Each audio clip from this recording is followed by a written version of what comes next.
New camera. Let's go, dude. Let's go. So, super excited. Here we go. YouTube again. Let's do this. So anyway, super excited that I got this new camera. Thank you to everybody who donated towards it. But anyway, enough of my excitement. Let's get to the video.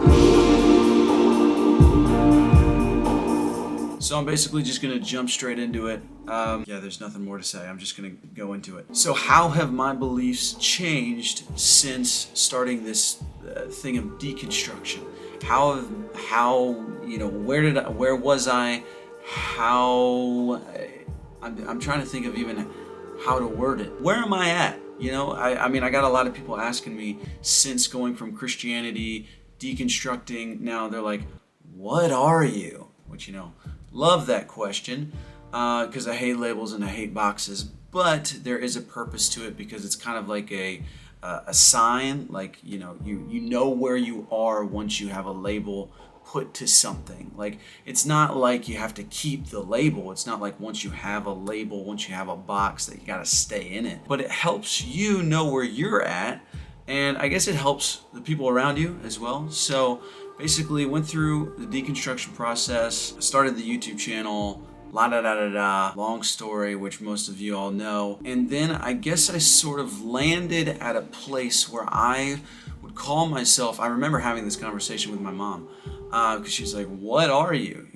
Love it. But I was like, basically, if you do want to put a label on it, agnostic atheist. And she's like, okay, what does that mean? So to me, what that means, and it means several different things to several different people, right? But to me, what it means is that agnostic, me really recognizing that I only know what I know and I don't know what I don't know, and that there could potentially be something greater than myself that's out there. I don't claim to believe it. I don't claim to know what it is, but I have a sort of gut feeling, if that's what you want to call it, something greater beyond myself. I think that there's a possibility that exists. So agnostic, atheist being, whenever people typically mention God, right, they will attach that word to conservative Christianity, which the God, if you will, that I was brought up with and that I was raised on, I no longer believe in that God. Even if I were to believe at some point in a God, I don't believe that it would be that one. I don't believe that it would be that version that I grew up with. I think that it would be different. And so to me, in a nutshell, that's kind of what that means, agnostic atheist. So that was, a year and a half ago. I have been off YouTube for a little over a year and a half.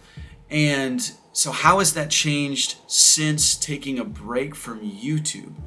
Now, and I'm going to explain this a lot more, I find myself using the phrase or the word, instead of God, universe. And I know how that sounds, but hear me out. Like, okay, so typically when somebody mentions God, like a God, when somebody says God, you automatically think, it's just kind of like inherited in humanity at this point, that when you say God, especially in America, that you automatically think conservative Christianity, the God of Christianity. When you say universe, it's much more vast. It's much more, like when I hear somebody say, I believe in the universe, right? I've realized that when I hear that, my next question, let's just stop there. It is a question, because when somebody says God, it's kind of like, oh, there's the answer.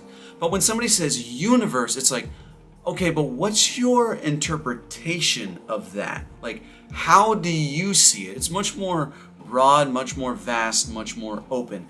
And I didn't come to this sort of labeling or conclusion or what I call what I once called God anymore. It didn't happen overnight.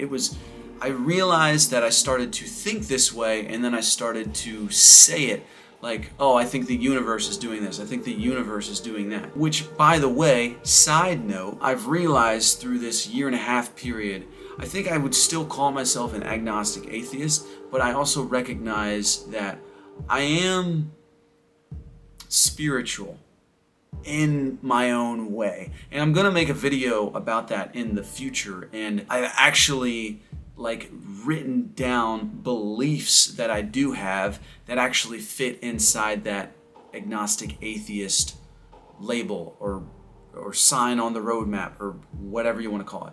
But anyway, so I found myself continuing to say universe instead of God, basically for that, well, for a number of reasons, but for the reason that when I would say it, I wouldn't get an assumption, I would get a question. And it would be, okay, but what does that mean to you? And I really like that. I really feel that, and I feel that with other people as well. So I just started to say universe instead of God. And I think the thing that started that thought process for me of calling it, whatever it is, assuming it's up there, whatever it is, right? It started when Matthew Palmer, I did a podcast with him on deconstructing religion. Matt introduced me to this guy. His name is John Caputa. And John Caputa, hilarious dude with a hilarious name. I'm a child, I swear. It just, oh shit. Don't die. Oh, that was disgusting. Side note, part of the reason why I haven't made a YouTube video sooner is because I had COVID for the past 2 weeks. Ugh, that's disgusting. Anyway, where was I? I'm a child, right. Anyway, John Caputa. Matt introduced me to this guy, John Caputa, who had a sermon, a preach, a lecture, whatever you want to call it, on the unconditional. So I was curious and I watched it, and he had a really interesting viewpoint about the unconditional. Now, the thing about unconditional, right? A lot of Christians, a lot of people will say unconditional.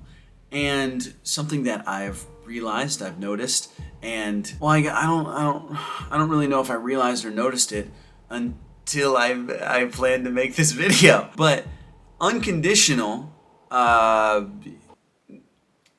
it's not in the Bible. Like the unconditional love, it's always assumed. It's always an assumption in Christianity. But unconditional love, that wording or that phrasing is not in the Bible. I guess one could argue that there are four different Greek words for love in the Bible. Not sure about Hebrew, but I know 4 different Greek words.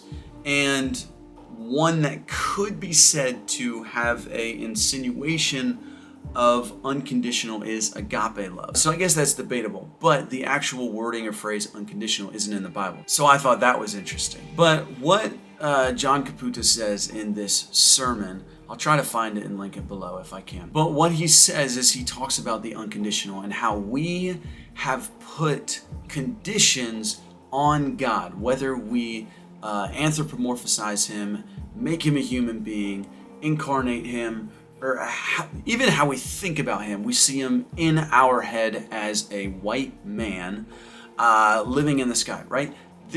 These are inherently, we haven't even noticed it. I didn't even notice it until I obviously started deconstructing it. But I am placing conditions on something that's supposedly unconditional. And there's many conditions that we place on God, or that we placed on God ever since we started deconstructing. So what he does is he looks at these conditions, right? And then he looks at God as the unconditional. So then he starts going, in God being human. He's like, oh, he can't be human, that's a condition, and if he's unconditional, then we can't place that condition on him.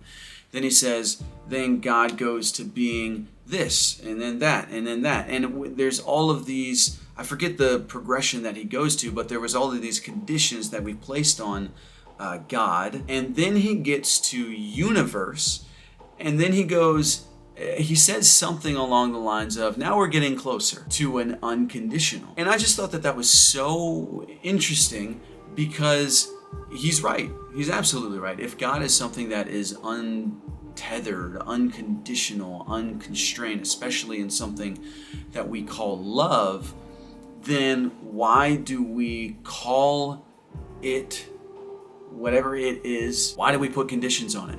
Why don't we keep it unconditional? And as far as I can tell, the most unconditional, untamed, yet orderly thing in our way of thinking is universe. So it just kind of worked. And I think that ever since I saw that, that talk, sermon, whatever you want to call it, the lecture, that I just started thinking about that differently. And then over the course of stopping YouTube, I just started calling it universe. So to me, universe fits the unconditional and especially unconditional love a lot more than God. And that is because of the automatic judgment, insinuation, whatever you want to say, that people get when they say God versus what people think and see when they hear somebody say universe. So it's for that reason that I've started saying universe, which I never, ever thought that I would do, but I also never thought that I would be deconstructing Christianity after going to ministry school and becoming a leader in my church and being a worship leader and being a youth leader and studying the Bible in depth. I never thought that I would not call myself a Christian. So what do I know, right? So like I mentioned earlier, I'm gonna make a video about what I've realized I believe, because I think that is also important for myself and for others as well that are in my place. Because for so long, I think belief, faith too, and I gotta clear a whole bunch of the belief and faith thing up from my past videos because it's kind of a disaster. But belief, I think, grounds you in a good way. And I'm not talking about belief in necessarily a supernatural, but even having beliefs in a natural context. And so I want to make I've written down a lot of what I've realized I believe, and that's actually helped ground me a lot, and I think that it could help you all and other people as well. So I'm going to make a video about that, about my beliefs, and yeah, hopefully that'll help. So, God, universe, what do you all think? Let me know down in the comments. Would love to hear all of your thoughts as per usual, and would love to hear, some conversation take place about this. But what do you think is the appropriate name for whatever it is that is in the universe controlling things, if there's such a thing at all? God, universe, some other name? Let's talk about it. Let's absolutely talk about it. What would be the best name for you? What do you call it? It's so weird hearing myself talk sometimes. It's kind of cool though. So let me know what you think down in the comments. Of course, like, subscribe, share, do the whole bit. And I'll see you misfits in the next one. Peace!